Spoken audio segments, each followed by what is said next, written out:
Is fascism actually racist? The question seems to be taken for granted in modern political discussions where any racist and authoritarian force is allowed to be dubbed as fascist. In pop history circles and contemporary discussions, that fascism is racist is taken at face value as a fact. Within such contexts, the word fascism is used as a superficial term that can be applied to anything to transform it into a frightening and mystifying boogeyman. Before we dive into the contents of this video, for those interested in what fascism actually is, I would recommend watching the videos shown on screen now. According to Umberto Eco, the so-called expert who invented the 14 points of fascism, fascism is racist by definition. But history tells us a far different story, one which flies in the face of the entire narrative which has been sown from the immediate post-war era up until the present day. The truth is that for the first 16 years of fascist rule in Italy, no racial discriminatory policies were ever put in place, despite the absolute authority which the National Fascist Party of Italy effectively exerted from 1922 until 1943. Over the duration of almost that entire period, the fascists denounced racism, with Mussolini declaring in 1932 to Emil Ludwig, quote, "Race? It is a feeling, not a reality. 95% at least, nothing will ever make me believe that biologically pure races can be shown to exist today," unquote. In the same interview, Mussolini further declared, quote, "National pride has no need for the delirium of race. Antisemitism does not exist in Italy. Jewish Italians have always been good citizens and brave soldiers. Wherever things go awry in Germany, the Jews are blamed for it," unquote. But why did the fascists take up this attitude? While many would argue this stance to have been purely pragmatic and non-ideological, the fascists declared something entirely contrary. The 1932 doctrine of fascism itself, authored by Giovanni Gentile and edited by Benito Mussolini, declared that the nation was, quote, "not a race, nor a geographically defined region, but a people historically perpetuating itself, unified by an idea, and imbued with the will to live, the will to power, self-consciousness, personality," unquote.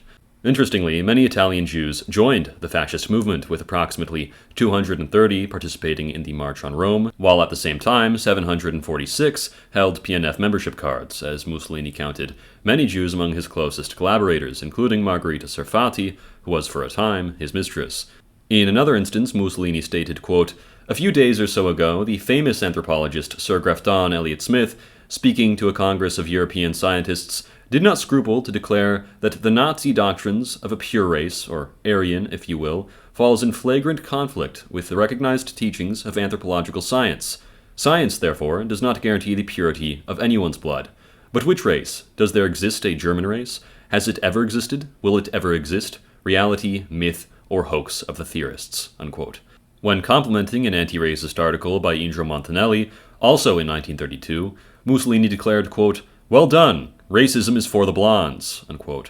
Renato Ricci, the Italian Minister of Corporations, stated, quote, "One of the points on which we must commit ourselves is the fight against racism, since in a universal vision of fascism, the faithful Scarecrow is equal to us. He is our brother. In an imperial vision, racial discrimination is not conceivable," unquote. Ettore Vaza, an Italian blackshirt and Jewish banker, upon meeting Mussolini personally declared, quote, "On hearing my affirmation of the unshakable loyalty of Italian Jews to the fatherland, His Excellency Mussolini looks me straight in the eye and says, with a voice that penetrates straight to my heart, 'I have never doubted it,'" unquote. According to Eric Norling's book Revolutionary Fascism, following the Fascist Internationale of 1934, Eugenio Cosesci stated in 1935, quote, "We have profound differences with National Socialism that have clearly been affirmed at the Congress of Montreux. For example, we do not have such an intransigent concept of race. We do not fight against religion.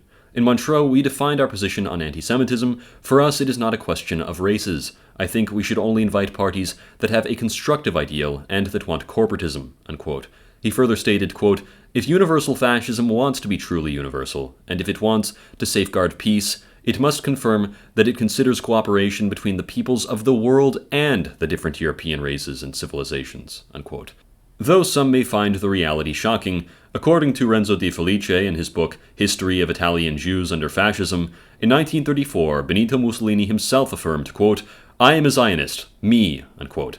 He would then found a Jewish naval academy that would eventually become the basis of the Israeli Navy. According to Nahum Goldman's own autobiography, he further declared, quote, "You must create a Jewish state. I'm a Zionist, and I told Dr. Wiseman so. You must have a real country, not that ridiculous national home that the British have offered you. I will help you create a Jewish state." Unquote. Some would argue that Fascist Italy's racist policies were introduced not in 1938, but in 1937, with the Royal Decree Law No. 880 of April 19, 1937. However, this outlook would be to misunderstand the purpose of the law and who was actually behind it. Royal Decree 880 didn't prohibit relationships based on a biological conception of race, nor did it concern itself with the relationships between individuals within the subject population itself. Instead, it criminalized specifically Italian citizens from entering into conjugal relationships with subjects of the empire or analogous foreigners. This was intended to prevent the blurring of the distinction between citizen and subject, a political distinction that was necessary for Italy maintaining colonial authority and preventing any claims to citizenship, because Fascist Italy never intended to turn all of Italian East Africa into part of Italy as a nation in the long term. One may retort that, in practice, the law still prohibited many interracial relationships. Fair enough. First, this was, as one should highlight, a royal decree, not an executive order, of the Fascist Party. The law unequivocally opened with, quote, "Victor Emmanuel III, by the grace of God and the will of the nation, King of Italy, Emperor of Ethiopia," unquote. The decree had been forced through by the royalist faction of the Italian government. The law was first proposed to King Victor Emmanuel by the royalist minister of Italian Africa, Alessandro Lessona. After serving in the Italian Royal Army during World War I, from 1919 to 1922, Lessona had been chief of staff to the chief of the General Staff, Armando Diaz, a figure of the monarchist military establishment, and when fascism fell, in 1943, Lessona did not join the Italian Social Republic, instead staying loyal to the king. Decree 880 had nothing to do with the edicts of the fascist government. On top of this, the law was hardly even enforced by local jurists in Italian East Africa. The fact that relationships between Italian fascists and native Abyssinians and Eritreans was quite common can be demonstrated through a variety of songs and artistic expressions which swept through the entire cultural spirit of the era. Fascista Nera, the era's most explosive hit, published in 1935, promised the Ethiopian woman that she would be taken to Rome, transformed into a fascist, and marched before the Duce and the king. Fascista Nera was in fact the most popular song in all of Fascist Italy during that era, other than Giovanezza. Fascist Italy's 1938 racial laws were only enacted following its forced alliance with Germany, which I have covered in both of the videos shown on screen. Upon being protested against by one scholar regarding the racial laws, Mussolini replied, quote, "I agree with you entirely. I don't believe a bit in the stupid anti-Semitic theory. I am carrying out my policy entirely for political reasons," unquote. The 1938 laws themselves ordered vast exemptions on the basis of military service and party membership, which was notable being that a third of all Jews in Italy had at one point or another been fascist party members, while thousands were World War I veterans. On December 13th of 1942, Joseph Goebbels would lament, quote, "The Italians are extremely lax in their treatment of Jews. They protect Italian Jews both in Tunis and in occupied France, and will not permit their being drafted for work or compelled to wear the Star of David," unquote. In April of 1943, he raged, quote, "Thus the shameful spectacle could be seen in France that when the Italians took over part of the newly occupied territory, the Jews whom the French had already arrested following our own racial legislation were released again by the Italians," unquote. Indeed, no Italian Jews were expelled to German concentration camps until the fall of Fascist Italy in 1943 and the establishment of the German puppet state known as the Italian Social Republic under German military jurisdiction. In late 1943, Mussolini regrettably admitted to Bruno Sampanato, quote, "The racial manifesto could have been avoided. It dealt with the scientific abstruseness of a few teachers and journalists, a conscientious German essay translated into bad Italian. It is far from what I have said," written and signed on the subject. "I suggest that you consult the old issues of Il Popolo d'Italia," unquote. But what did the old issues of Il Popolo d'Italia state? I took my time to read what Benito Mussolini actually had to say in Il Popolo d'Italia, starting my reading in March of 1919. The early issues of Il Popolo d'Italia were notably charitable and positive towards the Jewish people. In 1920, Il Popolo d'Italia published Mussolini's declaration, quote, "In Italy, absolutely no distinction is made between Jews and non-Jews. In every field, from religion to politics, to the armed forces to the economy, the new Zion, the Italian Jews, have it here, in this our beloved land," unquote. In 1923, following his meeting with leading Zionist and chief rabbi of Rome, Angelo Sacerdoti, Benito Mussolini stated in Il Popolo d'Italia, quote, "The government and Italian fascism have never intended to pursue, and do not pursue, an anti-Semitic policy, and indeed deplore that foreign anti-Semitic parties seek to exploit, for their own ends, the appeal that fascism exerts in the world." Unquote. Pay attention to that last part. It might sound familiar. Yet, one article from this period, titled The Accomplices, published by Mussolini on June 4th of 1919, indeed stands out for its rhetorical antisemitism and has since been exploited by neo-Nazis to fabricate parallels between fascism and German National Socialism. Though the piece indeed weaponized anti-Semitic tropes, its core target was Bolshevism, which Mussolini denounced as a colossal lie and the perfect negation of socialism. The article's conspiracy that Jewish financiers in London and New York were prolonging the Bolshevik Revolution to weaken Russia for capitalist exploitation was an obvious attempt to link the Bolsheviks with international financiers, and on the surface, the rhetoric was obviously anti-Semitic, but the article neither called for nor implied racial persecution, nor did any surrounding articles ever come close to implying such a policy. Its polemic was based upon post-war conspiracies against plutocrats, the quote-unquote kings of gold, not against all Jews as a people. The definitive refutation of any racialist interpretation of this paper actually came 3 days later, on June 7th of 1919, when Il Popolo d'Italia published a full point-by-point rebuttal from Jewish reader Donato Bacchi, titled Jews and Bolsheviks, prefaced with the explicit editorial note, quote, "We receive and publish declaring that the article in question had no anti-Semitic intentions," unquote. Bacchi's publication declared that Russian Jews had suffered gravely under Bolshevism, and any actions by Jewish financiers actually stemmed from German interests instead of ethnic solidarity. Mussolini, in publishing this refutation of such anti-Semitism and disavowing racist intent, deliberately signaled to his paper's rational readers that he was not advancing an anti-Semitic agenda. A movement founded on biological racism would not, in its infancy, grant its supposed enemy a platform to dismantle its core claims. That would literally be ridiculous. Remember, at this point, fascism as a mass movement had barely existed for not even 3 months. Its leaders were still formulating how to articulate their ideology and attempting to attract political controversy from their statements. To argue that Mussolini's true anti-Semitism was revealed on June 4th of 1919, only to be clumsily covered up on June 7th, would require ignoring the subsequent 16 years of fascist policies. This interpretation would create an absurdity in which a so-called committed anti-Semite, upon seizing power, appoints Jews to high office, welcomes thousands into the fascist party, praises Jewish heroism, denounces Nazi race theory as stupid and unscientific, and resists enacting racial laws until geopolitically blackmailed to do so. What about the vehemently anti-Semitic article titled "Too Much is Crippling," published in Il Popolo d'Italia on December 30th of 1936? Mussolini never wrote it. The piece was published without a signature, a standard practice at the newspaper that allowed numerous staff writers to publish anonymously under the banner of the regime. While later compilations, including Opera Omnia, retroactively assigned the article to Mussolini, no contemporary evidence, no manuscript, diary entry, or witness testimony ever links Mussolini to its authorship. The attribution of this text to Mussolini is inferential and not a fact established by primary source proof, leaving the door open to the strong likelihood that it was actually crafted by the newspaper's editorial apparatus.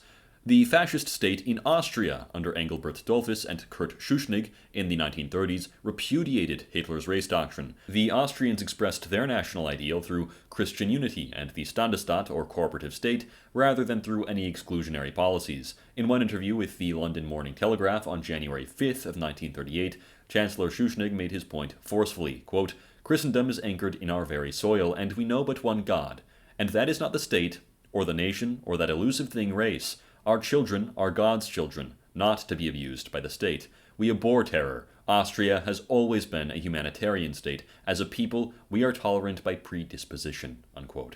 Schuschnigg believed that Austria's Christian creed was incompatible with the racial doctrine of the Nazis. Per Article 7 of the 1934 Constitution, the cooperative state kept intact all the rights accorded to linguistic minorities. The Austrian constitution, in fact, applied the rights provided to all federal citizens or inhabitants without specificity of race or ethnicity. In Uruguay, during the fascist regime of Gabriel Terra, which lasted from 1931 until 1938, equality was guaranteed for all citizens without distinction of race or ethnicity. Within Article 8 of the regime's 1933 constitution, quote, all persons are equal before the law, with no other distinction recognized among them but that of talents or virtues, unquote. In Argentina, we find Juan Peron, who declared that, quote, Mussolini was the greatest man of our century, but he committed certain disastrous errors. I, who have the advantage of his precedent before me, shall follow in his footsteps, but also avoid his errors, unquote. The struggle between the Peronist and anti-Peronist movement pivoted in large part around racial justice following Peron's ascent to power in 1946. Anti-Peronism developed a comprehensive racist ideology which was aimed at denigrating and devaluing the largely poor, working-class, and darker-skinned supporters of Peron. This racism identified Peronists as los negros, or the blacks, a term used to imply that Peronists were backwards and inferior. Common racist epithets included cabeceta negra, or little black head, which the upper and upper middle classes of Buenos Aires would use against working-class pro-Peronist Argentines from the provinces. Peronists were sometimes referred to as an alluvion zoologico, or zoological flood, a subhuman wave of animals. The clear fact was that while Peron's ideology focused on a universal nationalism, the anti-Peronist movement needed to construct a racial hierarchy to oppose him. Furthermore, Peron rejected antisemitism and established diplomatic relations with Israel in 1949. In return, in February of 1955, the State of Israel established President Peron Forest on a hill in Jerusalem. In Great Britain, we find the British Union of Fascists, founded by Oswald Mosley in 1932. At its founding and until 1935, the BUF's platform contained not a single trace of antisemitism. Mosley declared in 1932 that the movement would, quote, never attack the Jews because they are Jews, unquote, promising loyal Jewish citizens a square deal. This anti-racist stance was demonstrated by the participation of Jewish members like propagandist William Lieber or trainer Kid Lewis in BUF activities.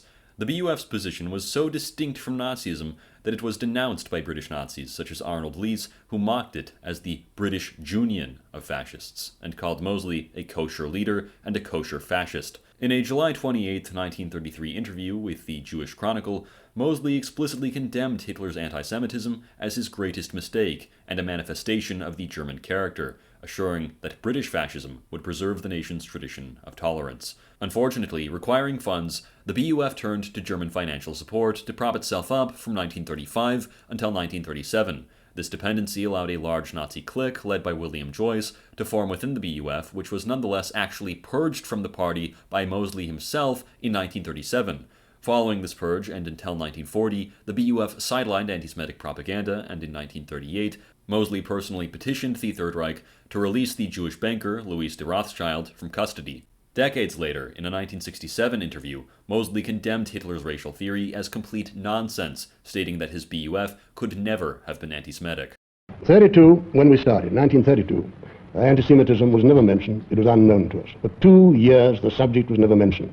First time it was mentioned, Albert Hall, 34, and mentioned for one clear reason, not anti-Semitism, because I contend and can prove that I've never been an anti-Semite, who I define as a man who's against Jews because they're born Jews. On the subject of your supporters, there is no doubt, there is no possibility of your denying the fact that people who said they were supporters of yours engaged in vicious, provocative acts against Jewish people in the London area. Did you ever dissociate yourself from that sort of conduct? Not only did you dissociate yourself? Yes. When? Not only did When? I, by expelling them from our movement. All of them? Anybody we found doing that was expelled at once, because it was not allowed to, for one thing, yes, he was expelled from our movement. I threw him out, thank you very much, I threw him out 3 years before the war, for that reason among others. People were expelled who did that kind of thing, and we maintained our position of fighting fairly by political means, winning votes in East London as we won votes everywhere.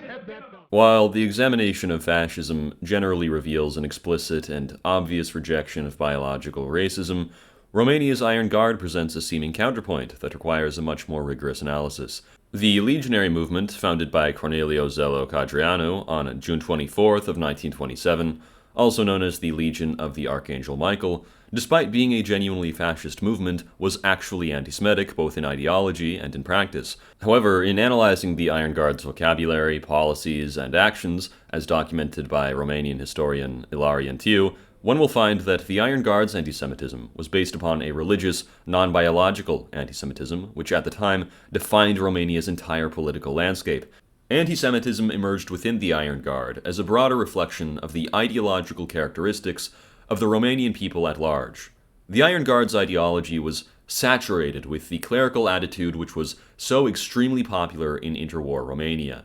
To the legionaries, their mission was one of national purification and moral regeneration, and it was defined in Orthodox Christian terms of persecution, martyrdom, and spiritual struggle. As the Orthodox Church never fully abandoned antisemitism, this caused the legionaries to frequently target the Jews in their political rhetoric as the supposed source of liberal cosmopolitanism and political corruption. For example, the legionaries attacked the king for favoring Jewish interests. However, what complicates this picture, as Theo points out, is that in many areas the Jews could observe Mosaic sermons and rituals without any major problems from the legionaries, a situation inconceivable under the contemporary Third Reich. In the late 1930s, the Iron Guard's leader, Codreanu, renounced the most radical exclusionary measures against the Jewish people. Before being assassinated, he rejected the total exclusion of Jews from universities and began advocating for integrationist measures for the Jewish population within a future legionary state. Following Codreanu's death, Horia Sima, who rejected fascism, took over the movement, arrested Codreanu's father and brothers, and embraced a violent and extreme antisemitism which resulted in the deaths of hundreds. Yet, even then, this antisemitism was not unique to the Iron Guard at all. The National Christian Party of Romania was incredibly racist and anti-Semitic, and undeniably theirs was actually a biological racism. The communist regime in Romania was also very racist against Jewish Romanians. Ceausescu, for example, refused to return property confiscated from Jews during the Holocaust after 1947, banned Jewish immigration between 1952 to 58 out of fear that Jews with contacts abroad would subvert the dictatorship, and in 1967 Ceausescu even privately declared that he believed that Israel was a center for rich Jews whose international connections he could exploit because in his mind Israel was allegedly the hub of an Elders of Zion network that could influence the US economy on Romania's behalf. With this understanding of Romania's culture at the time in mind, it becomes very obvious that the Iron Guard's antisemitism under Codreanu did not stand out at all, and the unfortunate fact is that had it not adopted anti-Semitic rhetoric, the people of Romania would probably have rejected it. In Spain, we find the fascist dictatorship of Miguel Primo de Rivera, which lasted from 1923 until 1930. Though the regime did eventually suppress regional autonomy, it did not do so on the basis of biological race. In fact, the regime granted Spanish citizenship to a portion of the Sephardic Jewish diaspora in 1924. Miguel's son, José Antonio Primo de Rivera, the leader of the Spanish Falange, also framed Spain's national identity not in racial terms but in spiritual and historical terms. The Falange too rejected antisemitism, with its own press proclaiming, quote, "For Spain, the Jewish problem is not, nor has it ever been, nor will it ever be a problem of race." Ernesto Jiménez Caballero, an early Falangist theoretician, expressly opposed Nazi racism and described Spain as a mixture of races, united by Roman heritage and civilizational ideals. José Antonio Primo de Rivera himself spoke of the Spanish nation not as sharing a biological race, but a historical continuity. He declared, quote, "Spain's justification is an imperial vocation to unite languages, to unite races, to unite peoples, and to unite customs in one universal destiny," unquote. He further declared, quote, "The nation is not a geographical reality, nor a racial, nor a linguistic one. It is essentially a historical unity. An aggregation of men upon a piece of ground is only a nation insofar as it is a function of the universal, if it fulfills a destiny of its own history, a destiny which is not that of the rest," unquote. In Eritrea, we find amongst many prominent Eritrean fascists the lodestar Hamid Idris Awate, who was, for a time, the forerunner of Eritrean independence, following Eritrea's subjugation to Ethiopia after World War II. Awate, educated in Rome, voluntarily joined the MVSN as a young man in 1934. In 1935, he joined the colonial Ascari forces and was eventually trained in Rome for military intelligence. During Italy's brief occupation of Kassala, Sudan, in 1940-41, Awate served as the city's deputy chief and as an advocate for Kassala's political union with Eritrea. He then bravely fought for Fascist Italy in the Battle of Peron in 1941 and in the subsequent Italian guerrilla campaign in Eritrea. From 1942 until 1949, Awate conducted a 7-year-long campaign against the British, and eventually became a founder of the Eritrean Liberation Movement in 1958. He would later proclaim unapologetically that during the fascist period, everyone knew the laws and the limitations of one's actions, thereby ensuring peace and stability. Today, in Eritrea's capital of Asmara, fascist architecture is maintained proudly by the Afwerki regime. In one 2016 article titled Asmara, a playground of futurist architecture, the regime declared, quote, "Asmara certainly deserves the distinction. Its architecture, built in the modern era and informed by the school of futurism, is some of the most beautifully preserved in the world, and the city owes it all to fascism," unquote. In June of 1936, following its October of 1935 invasion of Ethiopia, Fascist Italy established the post of Viceroy of Ethiopia. The final Viceroy of Ethiopia was a man named Guglielmo Nasi, of whom even Haile Selassie, the King of Ethiopia, and the enemy of Fascist Italy, declared, quote, "I am deeply sorry that the circumstances of this war do not allow for a personal meeting with General Nasi, toward whom I profess the highest admiration and the most sincere gratitude for the directives of native policy inspired by a broad sense of justice and humanity which he adopted and enforced throughout the entire period of his vice-governor generalship. The thousands of Abyssinians I interrogated after my return to Ethiopia have given me, without exception, unanimous and touching praise full of gratitude for the treatment employed by General Nasi toward the native populations of the empire," unquote. Turning to the United States, we find the American fascist and poet Ezra Pound, who from 1910 until at least the late 1950s was vehemently anti-Semitic. However, 5 years before his death, in 1967, he expressed a change of heart. In Venice, in a conversation with Allen Ginsberg, the elderly Ezra Pound repudiated the anti-Semitism that he had long held dear. When Allen Ginsberg, a Jewish poet who revered Pound's literary achievements, pressed him on the flaws within his work, The Cantos, Pound stated emphatically, quote, "The worst mistake I made was that stupid suburban prejudice of anti-Semitism," unquote. For Pound, who had largely been silent about his infamous wartime radio broadcasts and had endured years of isolation, this was an unadorned confession that he had been wrong. Ginsberg, recognizing the weight of the moment, replied gently, "It's lovely to hear you say that."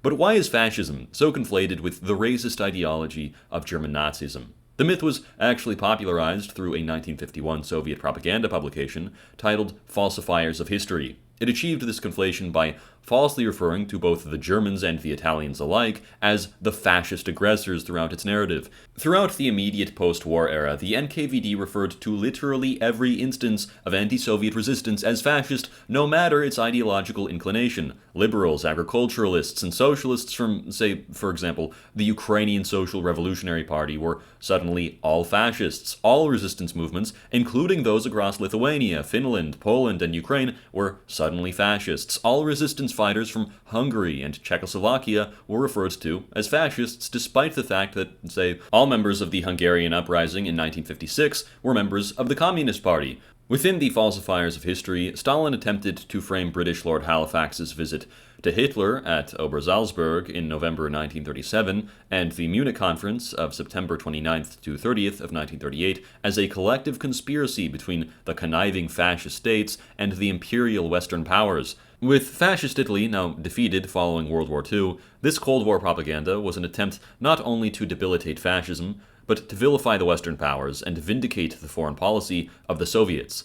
The Falsifiers of History argued that Britain and France, led by Chamberlain and Edouard Daladier, appeased and directed this quote-unquote fascist aggression eastward toward the Soviet Union. In this narrative, the annexation of Fascist Austria in 1938 and the dismemberment of Czechoslovakia were steps in advancing the fascist imperialist plan. This text, of course, doesn't argue for the ideological sameness of fascism and Nazism based on evidence at any point. Rather, the work begins by presuming their sameness as the foundational premise to support its larger accusation of Western betrayal and conspiracy. Despite the fact that Nazis, including Goebbels and Himmler, actively denounced fascism, viewing it as a superficial phenomenon, Nazis began to identify themselves with fascism commonly after the end of World War II, as have most neo-Nazis ever since then. Such self-proclaimed and so-called fascists, who are in reality frauds and liars, include the deluded maniacs and haggard old men from the League of St. George, leftovers from the bygone era of the 1970s, who are Nazis now because they were Nazis then, and were Nazis in the 70s because they were Nazis in the 40s.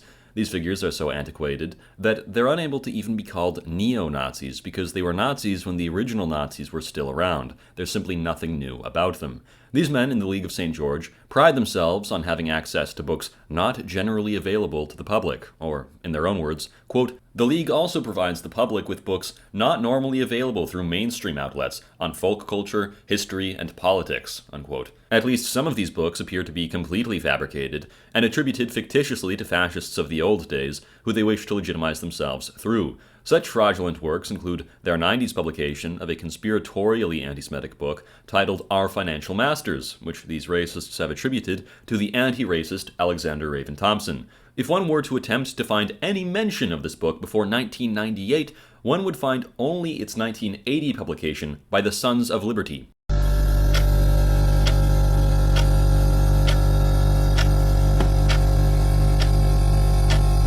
And I, in all of my research, have been unable to find any reference of it in any research papers prior to the early 2000s.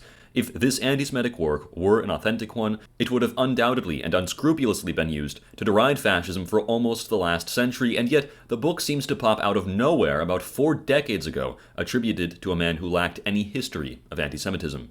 Alongside the League of St. George are the fraudsters who write for the relatively obscure and low-quality blog Biblioteca Fascista. The writers at Biblioteca Fascista have not met enough criticism from almost anybody on the extensive web of lies they've sown to attempt to legitimize their hateful and regressive ideology. They've extensively and unrelentingly falsified and invented words or phrases from thin air in their translations of fascist literature. Take their translation of the 1932 doctrine of fascism, for example. At one point, when Gentile is defining the fascist concept of nationhood, Biblioteca Fascista translates the line as follows, quote, "Not merely a race, nor a geographically determined region, but a people joined together by common blood," unquote.